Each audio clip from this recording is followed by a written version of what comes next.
पढ़ने जा रहे हैं ब्लड क्लोटिंग फैक्टर तो हमने पढ़ लिए।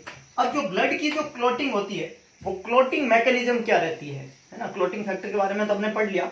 अब हम पढ़ रहे हैं ब्लड की जो क्लोटिंग होती है वो क्लोटिंग मैकेनिज्म क्या होती है।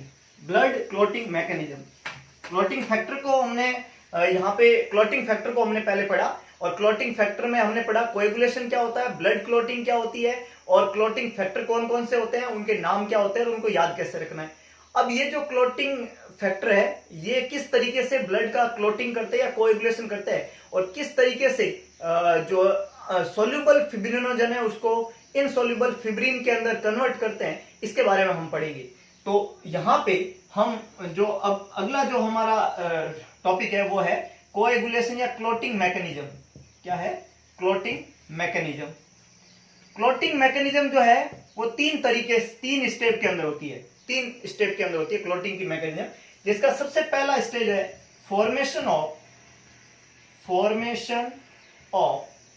Prothrombin activator.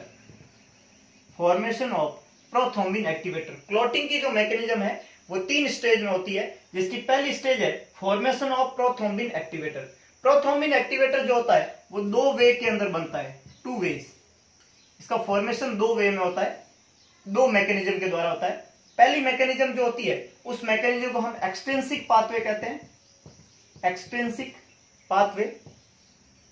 पाथवे। और दूसरी जो मैकेनिज्म होती है उस मैकेनिज्म को हम इंट्रिंसिक पाथवे कहते हैं, इंट्रिंसिक पाथवे। क्लोटिंग की मैकेनिज्म जो होती है उसके अंदर 3 स्टेप होते हैं, जिसमें पहला स्टेप है फॉर्मेशन ऑफ प्रोथ्रोम्बिन एक्टिवेटर। ये जो प्रोथ्रोम्बिन एक्टिवेटर बनेगा इसके बनने की 2 तरीके होते हैं, एक तो होती है एक्सट्रिंसिक पाथवे और दूसरा होता है इंट्रिंसिक पाथवे। ये जो एक्सट्रिंसिक पाथवे होता है ये बहुत शॉर्ट होता है और जो इंट्रिंसिक पाथवे होता है ये थोड़ा लॉन्ग होता है। एक्सट्रिंसिक पाथवे की जो शुरुआत होती है, उस एक्सटेंसिव पाथवे जो बनेगा, इस एक्सटेंसिव पाथवे की शुरुआत जो होती है उसको शुरू करने के लिए चाहिए होता है टिश्यू थ्रोम्बोप्लास्टिन। और इंट्रिंसिक पाथवे जो होता है उसमें शुरुआत के लिए चाहिएगा कोलेजन एक्सपोजर। तो दोनों जो पाथवे इनकी शुरुआत अलग अलग तरीके से होती है। एक्सटेंसिव पाथवे जो है इसकी स्टार्टिंग बाय टिश्यू थ्रोम्बोप्लास्टिन,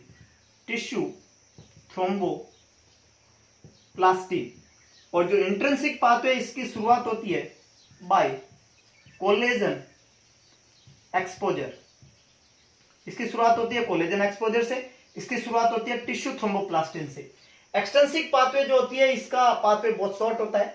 सबसे पहले नंबर 10 जो क्लोटिंग फैक्टर होता है उसको एक्टिवेट किया जाता है। नंबर 10 क्लोटिंग फैक्टर का सबसे पहले क्या होता है? एक्टिवेशन। और उसका एक्टिवेशन नंबर 5 क्लोटिंग फैक्टर और कैल्शियम के द्वारा होता है। नंबर 10 क्लोटिंग फैक्टर जो होता है उसको एक्टिवेट किया जाता है और एक्टिवेट करने का काम जो होता है number 7, sorry not number 5, it's number 7 and calcium. ये जो है नंबर 10 क्लोटिंग फैक्टर को क्या करते हैं? एक्टिवेट करते हैं। 10 जो क्लोटिंग फैक्टर एक्टिवेट हुआ है ये 10 क्लोटिंग फैक्टर को नंबर 5 और कैल्शियम जो है वो कन्वर्ट करेंगे प्रोथ्रोम्बिन एक्टिवेटर के अंदर। किसमें कन्वर्ट करेंगे? प्रोथ्रोम्बिन एक्टिवेटर के अंदर। ये एक्सटेंसिक पाथवे हैं। टिश्यू थ्रोम्बोप्लास्टिन से शुरू होता है, नंबर 10 को नंबर 7 और कैल्शियम जो है वो कन्वर्ट करते हैं नंबर 10 एक्टिवेट में, और 10 एक्टिवेट को नंबर 5 और कैल्शियम जो है वो कन्वर्ट करता है प्रोथ्रोम्बिन एक्टिवेटर के अंदर। इंट्रिंसिक पाथवे जो होता है ये थोड़ा लॉन्ग है, कोलेजन एक्सपोजर से होता है। सबसे पहले नंबर 12 जो क्लोटिंग फैक्टर है उसको एक्टिवेट किया जाता है और 12 एक्टिवेटेड कहते हैं इसको। इसके बाद में ये नंबर 11 जो है उसको एक्टिवेट करता है, ये 11 एक्टिवेटेड कहलाता है। ये 9 को एक्टिवेट करता है और ये 9 एक्टिवेटेड कहलाता है। ये 10 को एक्टिवेट करता है और ये 10 एक्टिवेट कहलाता है। और ये जो 10 है इसको नंबर 5 और कैल्शियम जो है वो अल्टीमेटली किस में कन्वर्ट करेंगे? प्लाज्मा 5 और कैल्शियम ये कन्वर्ट करेंगे प्रोथ्रोम्बिन एक्टिवेटर के अंदर। देखिएगा ये इंट्रिंसिक और एक्सट्रिंसिक मैकेनिज्म को अलग से हम पढ़ते हैं। यहाँ मैंने शॉर्टली बहुत ब्रीफली बताया आपको ताकि थोड़ा समझ में आ जाए। एक्सट्रिंसिक पाथवे शॉर्ट होता है, 10 को 10 एक्टिवेट और उससे प्रोथ्रोम्बिन एक्टिवेटर बनता है। और इंट्रिंसिक पाथवे जो है कोलेजन एक्सपोजर से शुरू होता है, 12, 11, 9 और फिर 10 और 10 एक्टिवेटर जो है उससे प्रोथ्रोम्बिन एक्टिवेटर बनता है। तो क्लॉटिंग की मैकेनिज्म जो है, उस मैकेनिज्म में सबसे पहले कौन बना? Prothrombin activator. और प्रोथ्रोम्बिन एक्टिवेटर दो तरीके से बनता है, एक्सट्रिंसिक और intrinsic. Extrinsic out from the body, intrinsic inside the body. Starting अलग अलग तरीके से होती है, ये टिश्यू थ्रोम्बोप्लास्टिन से होती है, ये कोलेजन एक्सपोजर से होती है, ये शॉर्ट ड्यूरेशन होती है, ये लॉन्ग ड्यूरेशन होती है, और इसमें तरीका जो है इस तरीके का रहता है, और इसमें जो है इस तरीके की ये मैकेनिज्म रहती है। अल्टीमेटली एज ए रिजल्ट इस मैकेनिज्म के इससे क्या बना?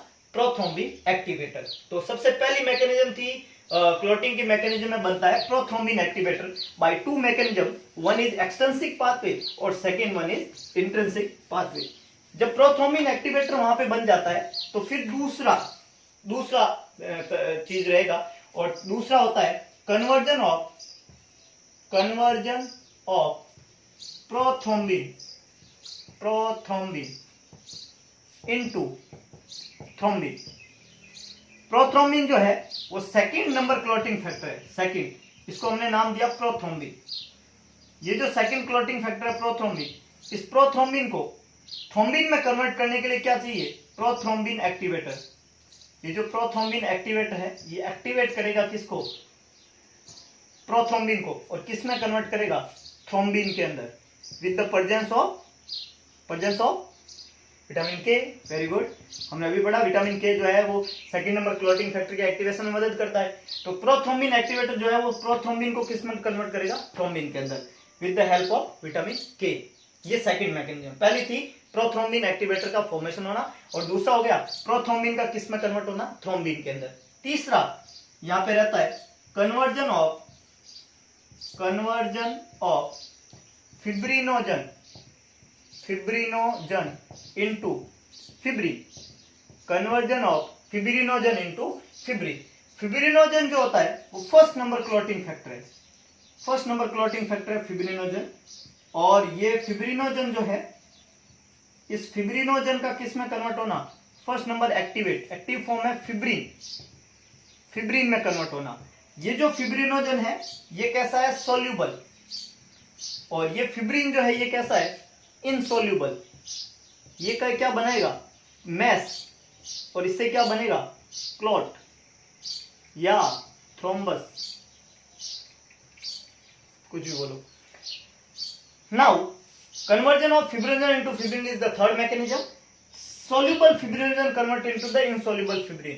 तो क्या पढ़ी थी हमने क्लॉटिंग की मैकेनिज्म? ये क्लॉटिंग की मैकेनिज्म है, और क्लॉटिंग की डेफिनेशन क्या पढ़ी थी हमने? कि clotting is a property of plasma, या coagulation is a property of plasma in which the soluble fibrinogen convert into the insoluble fibrin. And I think हमने अल्टीमेटली सोल्यूबल फिब्रिनोजन को इनसोल्यूबल फिब्रिन में convert कर दिया। जब हमने शुरुआत की थी ब्लड क्लॉटिंग और कोएगुलेशन को, तो हमने कहा कि कोएगुलेशन के अंदर लिक्विड फॉर्म वाला ब्लड कन्वर्ट हो जाता है सॉलिड फॉर्म के अंदर, और कन्वर्जन हो जाता है सोल्यूबल फिब्रिन का सोल्यूबल फिब्रिनोजन का इनसोल्यूबल फिब्रिन के अंदर। तो ये कैसे होगा? तो इसमें मदद करते हैं क्लॉटिंग फैक्टर, जो नंबर में कितने होते हैं? 13।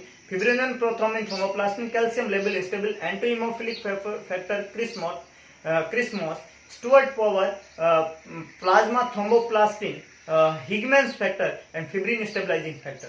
और ये जो क्लॉटिंग फैक्टर थे ये मदद करते हैं क्लॉटिंग की मैकेनिज्म के अंदर। क्लॉटिंग की मैकेनिज्म के तीन प्रोसेस है। पहला है फॉर्मेशन ऑफ प्रोथ्रोम्बिन एक्टिवेटर, दूसरा है conversion of prothrombin into the thrombin, और तीसरा है conversion of fibrinogen into fibrin. Prothrombin activator दो पाथवे से होता है, इंट्रिंसिक और एक्सट्रिंसिक पाथवे के द्वारा। और जब प्रोथ्रोम्बिन एक्टिवेटर बनता है तो प्रोथ्रोम्बिन को थ्रोम्बिन में कन्वर्ट करता है विटामिन के की मदद से, और थ्रोम्बिन जो होता है वो फिब्रिनोजन को फिब्रिन में कौन कन्वर्ट करता है? थ्रोम्बिन जो है वो फिब्रिनोजन को किस में कन्वर्ट करता है? फिब्रिन के अंदर। और इस तरीके से क्लॉटिंग की मैकेनिज्म जो है वो कंप्लीट होती है।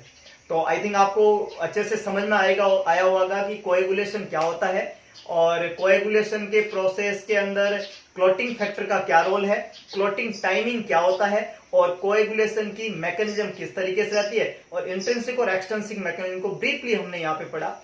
और डिटेल से पढ़ने के लिए हम क्लॉटिंग का जो पूरा प्रोसेस है वो बहुत अलग से पढ़ेंगे, वो बहुत एक अलग बात है। लेकिन यहाँ सिर्फ हमें यही बड़ी बड़ी बातें बतानी थी, क्लॉटिंग टाइम के बारे में, कोएगुलेशन फैक्टर के बारे में, और कोएगुलेशन इटसेल्फ क्या होता है, और कोएगुलेशन की मैकेनिज्म के तीन प्रोसेस क्या रहते हैं। अगर आपको वीडियो पसंद आया तो इसको लाइक, शेयर और मैक्सिमम लोगों तक, शेयर का मतलब है मैक्सिमम लोगों तक पहुंचाने की जिम्मेदारी जरूर उठाए, चैनल को मैक्सिमम लोगों तक पहुंचाने का काम आप जरूर करें, ताकि आप इनडायरेक्टली कई सारे लोगों की मददगार बन जाएंगे।